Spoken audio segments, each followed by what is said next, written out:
Nous reprenons le parcours des bonnes pratiques dans le design API avec la catégorie des SEC, la catégorie des règles relatives à la sécurité de vos API. La sécurité est un point crucial dans l'implémentation et le design des API. Pourquoi? Parce que cela fait plusieurs années maintenant que les API ont été identifiés comme le vecteur d'attaque principal sur Internet.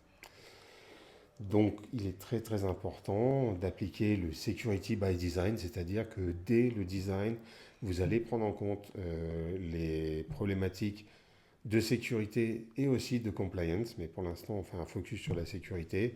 Donc, pour garantir la security by design, garantir que dès le design, vous avez bien pris en compte cette dimension et que vos API sont autant que possible sécurisé, même si le design ne fait pas tout, bien entendu, il y a l'implémentation et après différents outils qui seront utilisés. Je vous invite d'ailleurs à, si vous voulez en savoir plus sur le sujet, regarder sur notre page YouTube. Vous trouverez au moins 2 vidéos à l'heure où je vous parle qui parlent du sujet de la sécurité des API, des problématiques et aussi des solutions tant qu'à faire.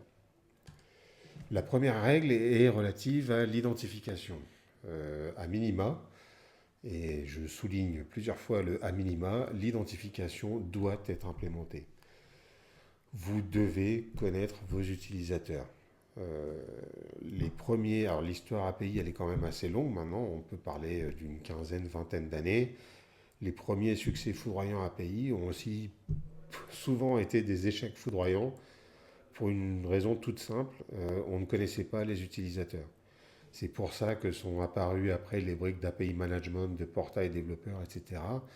Typiquement, le portail développeur va vous permettre de donner à disposition des clés API qui sont la brique minimale d'identification enfin, assez répandue sur les API, utilisez-les.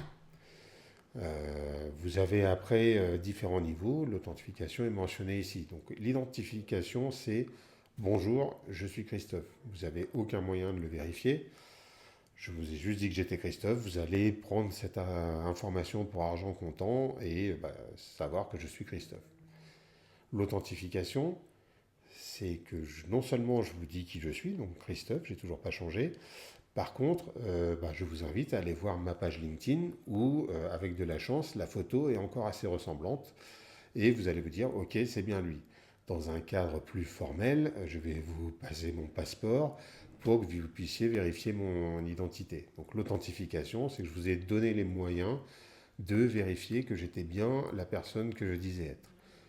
Puisque j'y suis, je vais vous parler aussi de l'autorisation, qui est encore un autre niveau.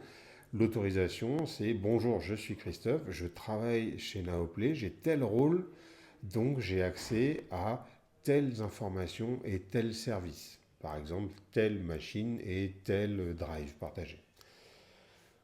De la même manière, parce que j'ai tel rôle, je n'ai pas accès à telle et telle chose. Donc vraiment, l'autorisation, vous avez un rôle à jouer qui vous donne accès ou pas à différents services et différentes données.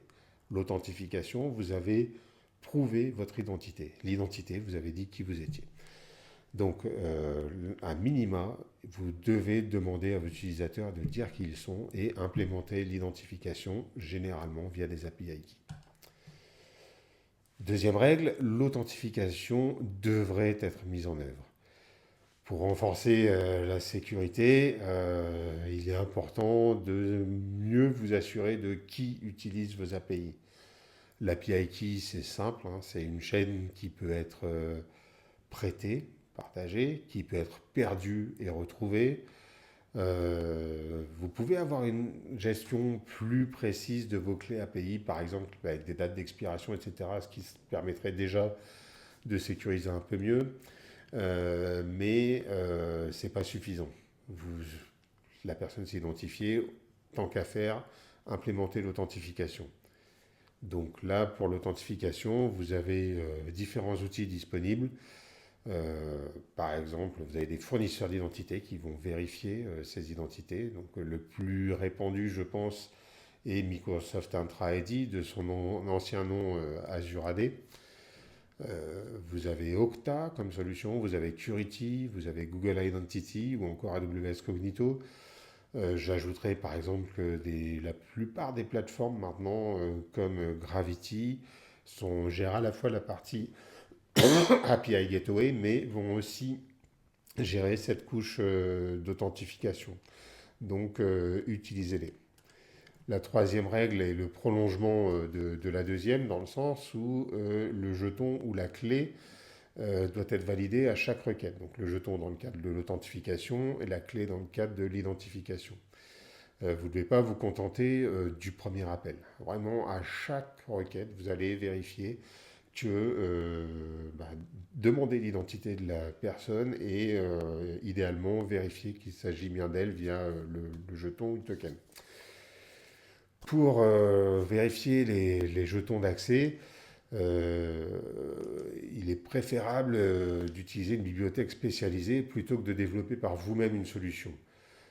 Si vous utilisez par exemple des tokens JWT, comme c'est précisé en note, vous avez différentes bibliothèques qui sont prévues pour ça, qui savent déjà de base gérer la signature, l'expiration, la validation du contenu.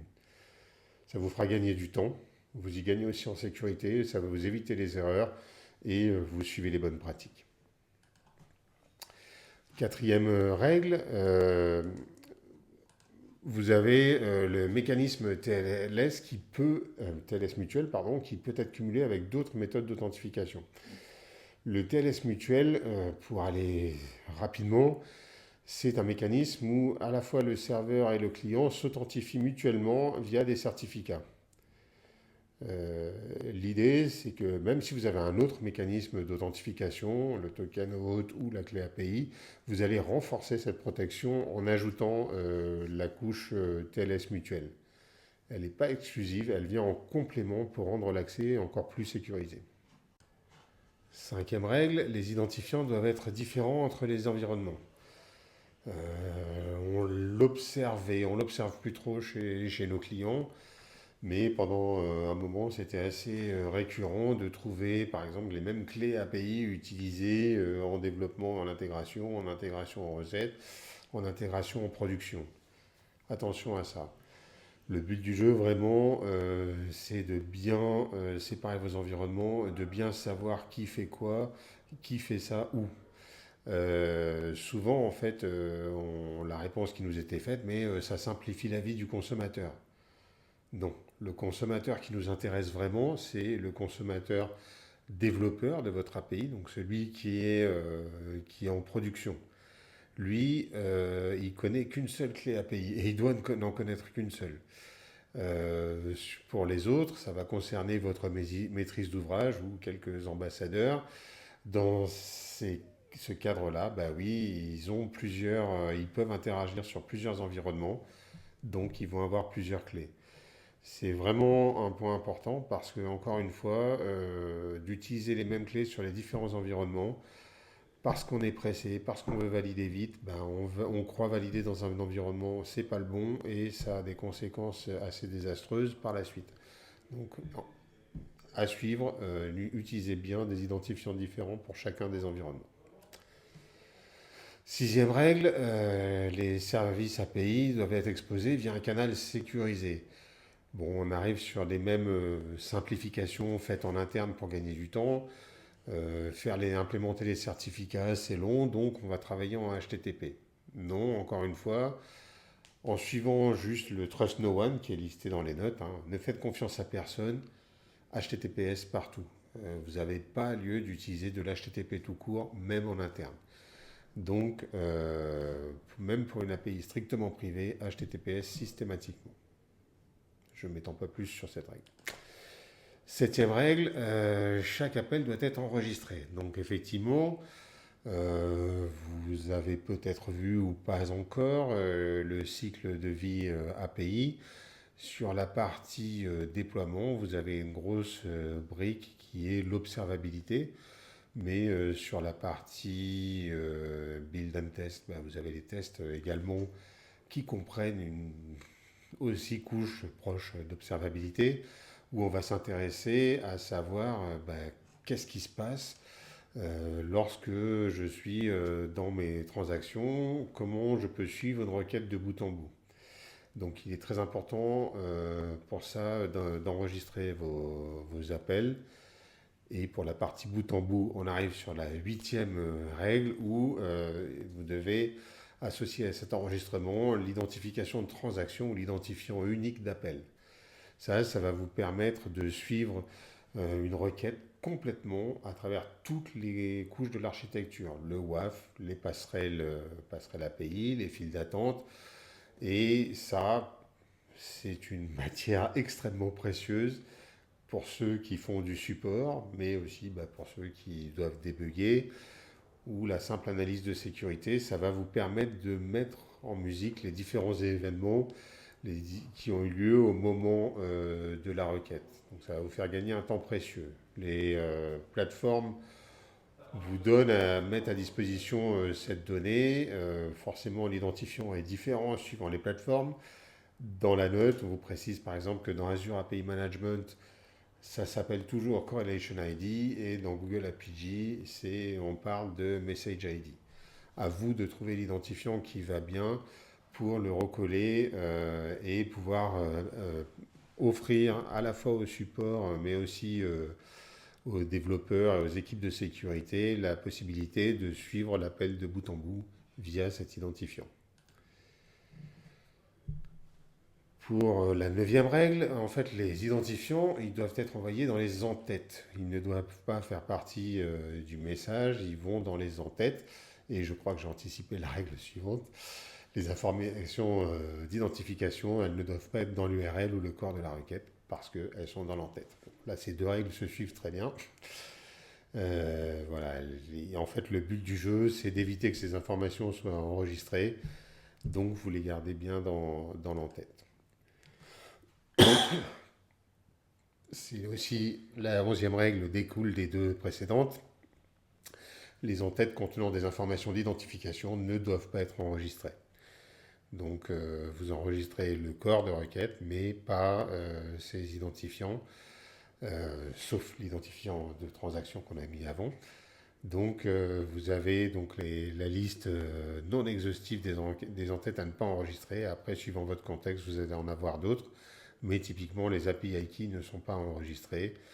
Le contenu, comme précisé là, dans la règle, mais sur JWT, vous pouvez enregistrer le contenu pour assurer la traçabilité. Les informations tête et signature ne doivent pas être enregistrées. Bon, je pense que c'est assez clair et ces trois règles se complètent très bien. 12e règle, le flux d'authentification. Je suis en même temps de mon côté. Le flux, donc historiquement, ce flux, il permettait à une application web ou mobile d'obtenir un jeton d'accès sans passer par le serveur back-end. Donc ça, ce n'est plus à utiliser aujourd'hui. Il expose beaucoup trop facilement le jeton dans l'URL ou dans le navigateur et ça crée des failles énormes de sécurité. Donc aujourd'hui, vous devez vous reposer sur un flux d'autorisation code avec PKCE qui va supporter une protection supplémentaire contre le vol de jetons. Donc, encore une fois, implicite ou autre, n'est pas sécurisé, il ne doit pas être utilisé. Les détails techniques sur la 13e règle, il ne faut pas, oui, en fait c'est une règle de base, vous ne devez pas renvoyer de détails techniques dans vos réponses. Là, je mets une nuance, c'est-à-dire que à partir du moment où vous avez une plateforme API, vous allez pouvoir aussi filtrer ça au niveau de la plateforme. Quand en fait les messages d'erreur en particulier regorgent d'informations bien souvent, et un attaquant va chercher à déclencher ces messages d'erreur. C'est facile à faire, les messages d'erreur. Et sur des réponses trop verbeuses, il va par exemple déduire votre serveur web, déduire différentes informations qui vont lui permettre de mieux affiner ses attaques pour cette fois arriver à avoir un succès. Donc le premier moyen, je vous parlais d'observabilité tout à l'heure, là c'est pareil, un attaquant, il va générer des messages d'erreur, c'est la première étape qui va suivre pour analyser ces messages d'erreur. Donc à vous de ne renvoyer que le minimum d'informations et en particulier de ne pas envoyer de détails techniques qui vont pouvoir faire gagner du temps à un attaquant.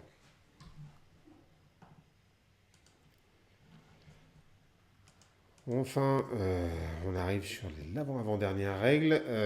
Les entêtes de réponse ne doivent pas contenir des détails techniques. Voilà, c'est le complément de ce que nous avons vu juste avant. Encore une fois, pensez à l'attaquant qui va essayer, sa première source d'information, ça va être ses messages d'erreur. Donc ne lui simplifiez pas la vie et restez le plus généraliste possible.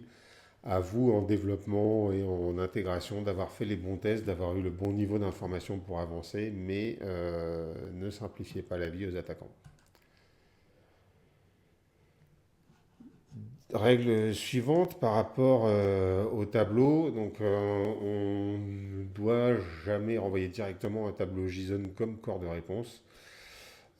Pourquoi Parce que un tableau seul, ça peut être une faille de sécurité et faciliter des attaques comme l'injection ou la manipulation de réponse. Donc le tableau doit être enveloppé dans un objet. Donc suivre ce que vous avez ici. Jamais de tableau directement, même si votre réponse ne consiste qu'en un tableau, le tableau doit être enveloppé. Et nous arrivons à la dernière règle qui parle des identifiants obscurcis qui doivent être utilisés.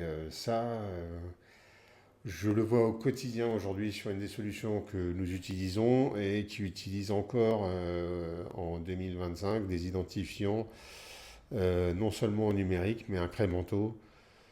Très très mauvaise idée. À partir du moment, encore une fois, placez-vous tout le temps dans la tête de l'attaquant. Je vous parlais tout à l'heure des messages d'erreur, mais là c'est une transaction qui marche. Vous recevez le message vous interceptez le message API. Et d'ailleurs, je crois que dans la présentation que nous avions faite avec APISec, donc là, regardez sur YouTube, nous en avions en démonstration, et avec Salt Security aussi. Donc, regardez ces vidéos. C'est fait en direct. Vous récupérez un identifiant. L'identifiant est incrémental. Bah, vous allez essayer. Là, vous avez récupéré par exemple le 10. Bah, vous allez essayer le 11. Et pour peu que la sécurité soit mal faite derrière, vous allez accéder à des données auxquelles normalement vous ne devriez pas avoir accès en changeant juste un chiffre. Donc, utiliser des identifiants, alors obscurcis, oui, le terme en français est un peu bizarre, mais des identifiants bah, comme GUID de ce niveau-là, qui ne sont absolument pas parlants et permettent difficilement de déduire un autre identifiant. À partir du moment où vous facilitez la compréhension de l'identifiant de l'utilisateur, vous ne lui rendez pas du tout service, au contraire, vous vous rendez vous vulnérable et vous lui permettez peut-être, vous permettez en tout cas à un pirate d'accéder à d'autres informations. Donc faites bien attention à ça et effectivement, comme précisé dans la règle, ça va vous permettre d'atténuer les attaques BOLA qui sont justement, pour Broken Object Level Authorization, qui vont vous permettre d'accéder à d'autres enregistrements auxquels vous ne devriez pas accéder juste en changeant un petit identifiant. Voilà, nous en avons terminé avec ces quelques règles essentielles. Encore une fois, c'est une sélection. Dans votre contexte, nul doute qu'il y aura plus de règles. Peut-être qu'il y aura aussi des aménagements de cette règle. Je pense aux clés API. Nous avons eu le cas très récemment qui nous a été rappelé. Dans certains cas, on a des API qui sont publics, ou là, par exemple, depuis un site web pour un service très général, vous n'avez pas d'autre choix que de ne pas implémenter de clé API. Donc encore une fois, ces règles vous servent de socle. Quand on met doigt, c'est que normalement on doit être doigt. Il existe des exceptions. Dans votre contexte, il va falloir trouver des aménagements, mais généralement, vous allez plutôt compléter ce set de règles par d'autres. Merci beaucoup et nous suivons très rapidement.